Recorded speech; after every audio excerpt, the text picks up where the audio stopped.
ओम शांति। आज 28 जुलाई 2023 है। सूक्ष्म सेवा क्या है? सूक्ष्म सेवा की विधि क्या है और सूक्ष्म सेवा करने वाले को बाबा क्या टाइटल देते हैं? आइए आज के स्लोगन के द्वारा सुनते हैं।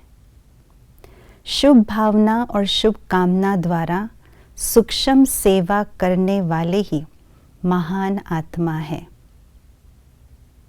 शुभ भावना और शुभ कामना ये अति श्रेष्ठ ते श्रेष्ठ भावना है। भक्ति मार्ग में भी कई लोग श्रेष्ठ भावनाएं मन में रखते हैं। खास करके धार्मिक प्रवृत्ति की भक्त आत्माएं श्रेष्ठ भावना रखने का प्रयत्न करते हैं। हर कार्य करते हुए भावना श्रेष्ठ हो इसका ध्यान रखते हैं। परंतु भक्त आत्माओं की जो भावनाएं हैं वो विशेष करके अल्पकाल के कल्याण प्रति होता है।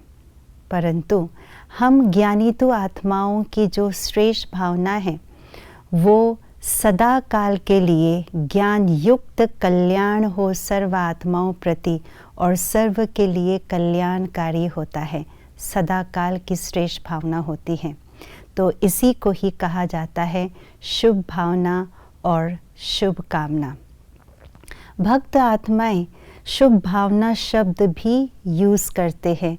बोलने में कहने में आता है शुभ भावना रखो, शुभ कामना रखो।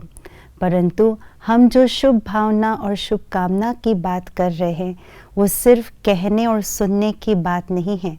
केवल शुभ नहीं है लेकिन साथ साथ शुभ के साथ साथ शक्तिशाली भी है।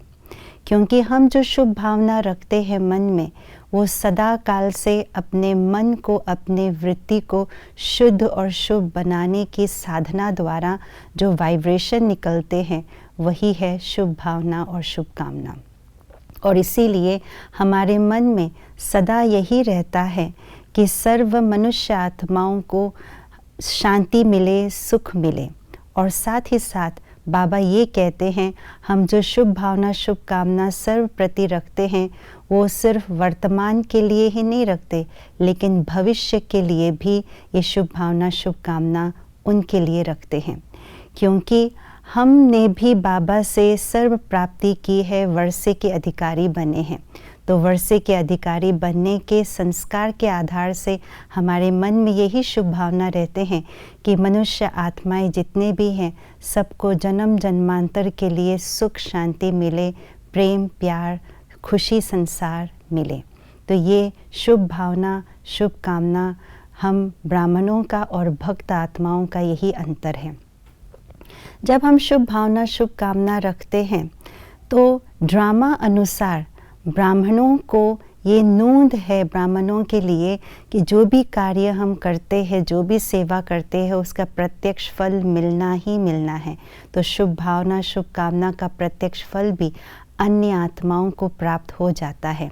अर्थात जो भी आत्माएं हमारे संबंध संपर्क में आते हैं उनको सुख शांति की अनुभूति सेकंड में कर लेते हैं। तो ये है शुभ भावना शुभ कामना का प्रत्यक्ष फल।